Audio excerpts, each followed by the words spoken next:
Test match rugby this Sunday, folks. It sees the Wallabies taking on Fiji. For the Wallabies, this is their only match that they get ahead of test matches against the British and Irish Lions. That final little bit of preparation, bit of cohesion building after, these guys not playing together for the Wallabies since the November matches last year. And for Fiji, they've got two pretty important matches in terms of their world rankings because both of their opponents, the Wallabies and Scotland, are kind of there or thereabouts in terms of the world rankings. Fijians are 9th, the Wallabies are 8th, Scotland are 7th. So, if Fiji can get 2 wins, they will genuinely bolster their push to try and get into, the top tier of world rugby. Because if you can get into the top 6, I've been banging on about it, but it'll be an important one in terms of the seedings. We'll go through the squads, which have been named, some stats, recent history predictions. You guys can let us know your thoughts on how this one is going to go.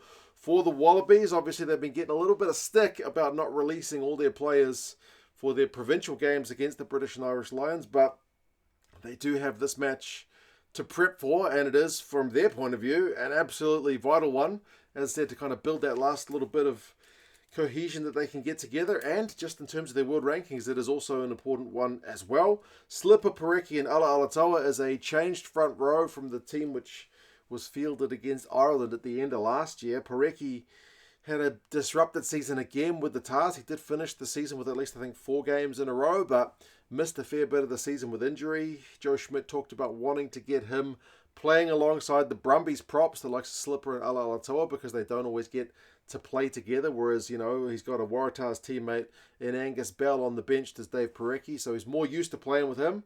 So Schmidt wants to shift things up a bit, and scrum time and maul time, I think, is going to be an interesting one in this game because there's been multiple Aussie high try scorers this year on the back of some big physical forward play, like Tizano, who's on the bench, has got 13 tries.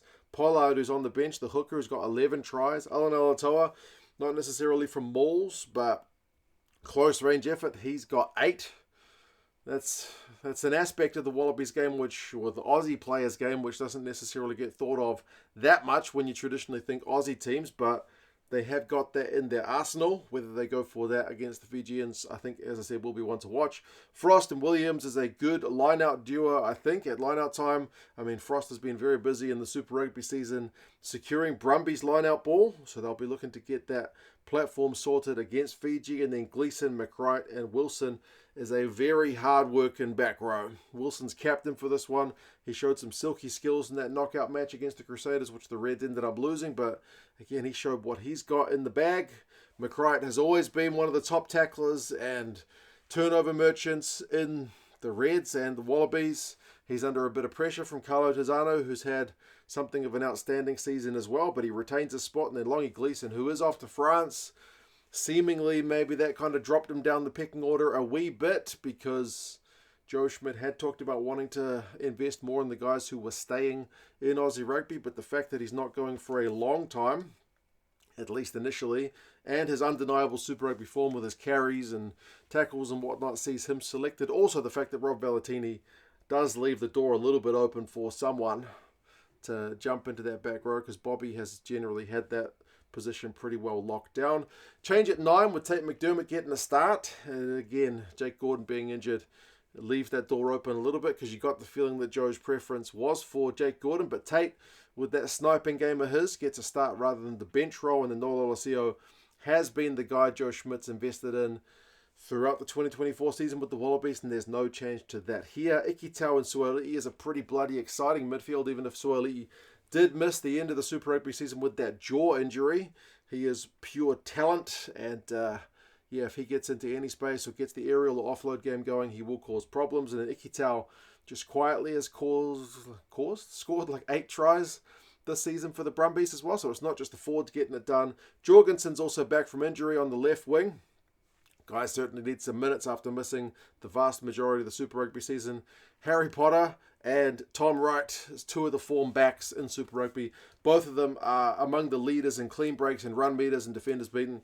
Both proper excitement machines who I think well deserve their places in a game which is going to be played against Fiji, who are known for producing top-class outside backs. The Wallabies have got a few of their own. Replacements, Pollard, Bell and Nongor. I mentioned Pollard's try-scoring record, Bell's work around the park, and Nongor, he does get a crack as the tight head replacement. Tom Hooper is the kind of lock loose forward replacement alongside Tizano, and then the three backs, Nick White, Ben Donaldson, and Filippo Daugunu, so they do have some versatility. Other guys who I think are still working their way back from injury, the likes of Bellatini, Skelton, Gordon, and so on. But yeah, there's a few guys who need some minutes, the likes of Suoli'i and Jorgensen, even Lolosio a bit as well. So yeah, we'll see how they go.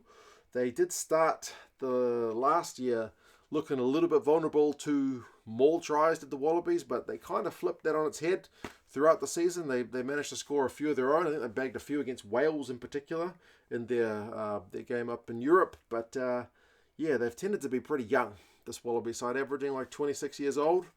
So yeah, maybe that links with them tending to concede a few points late on in games.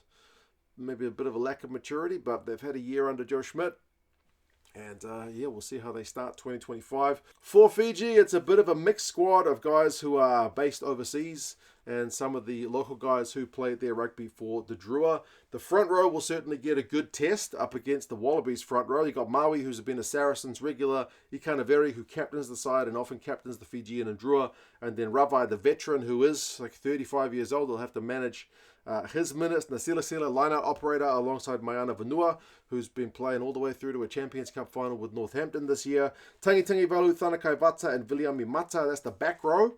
I think you'd have to like that because, I mean, Thanakai Vata for the Drua this year, very big on the ball carry, very high tackle rate. And Viliami Mata, if you're looking for a guy, as I mentioned with Harry Wilson, who's kind of got the silky skills at number 8, his offloading game and ball carrying, even though he's getting a bit long in the tooth as well, is certainly going to cause problems if he is able to get those hands free. Interesting in the backs that they've not gone with the dual playmaker thing like we saw in the Pacific Nations Cup. They regularly played Muntz and Armstrong Ravula at 10 and 15. This week they've gone with a full, like proper fullback in Celeste Rayasi. He'll be getting his debut. Former Hurricanes flyer, now playing his rugby in France. He'll be looking to get himself some run meters, but it means a little bit more pressure on Caleb Muntz to pull the strings alongside Kurivoli at 9. Wings, Waningolo on the left, proper danger man, scored a lot of tries for Toulon this year. Ravovo as well, proper danger man. Interesting in the midfield that Masi gets the nod ahead of Mangala. I would have thought Mangala, just the way he's been playing over at France, and Masi's not had as great a season for the Drua, would have seen them swap, but then the unit, which is Joshua Tuisova, he is going to be worth the price of admission. But he's a big, solid man. Very, very hard to bring down. He's going to be running at Lolosio and Ikitau and Suoli'i all day long. I would imagine some direct carrying from the Fijians for this one when you got a weapon like that. Bench-wise, Matavesi is the veteran on the bench alongside Hetet and Ndongie. Voasese has been another proper line-out operator. He's on the bench. Tuisui continues that bench role. Basilala, the replacement halfback, will get his debut if he comes off the bench. Armstrong Ravula is in the squad, but on the bench, and Mangala, like I mentioned, is also on the bench for this one. Last year, Fiji's defensive numbers were at times just a bit too low. The line-out numbers were like solid but not spectacular. You feel like if they are going to try and push for higher than kind of 9th in the world, if they want to push for 6th, 7th spot, try to get, in around that neighborhood, they need to get those kind of core numbers just that wee bit higher. And maul defense, if the Aussies do go for the maul, will be pretty key. Recent history between these sides, the last 5 games have 4 of them been Aussie victories. They keep meeting at bloody World Cups. The last 3 World Cups they have met, but the most recent result, 22-15, was that famous one, Fijian victory over the Wallabies at the last World Cup. So there's a fair few Fijian players who have tasted victory over the Wallabies in the squad. The predictions-wise, the bookies are saying the Aussies are pretty comfortable favourites. 15 points. The bookies, 12 points with the Rugby Forecast algorithm. It is on at Newcastle, as I said, afternoon kickoff, 1:30 p.m., which is pretty early in the morning for you guys in Europe. But for those of us in NZ, that's like 3:30. I think Fiji in the same time zone as New Zealand. So afternoon for you guys in Fiji as well. Frenchman Pierre Brousset is the ref. Fingers crossed he has a good game. If you guys want to get any Wallabies gear ahead of the tour, check the link down in the description to the Wallabies shop.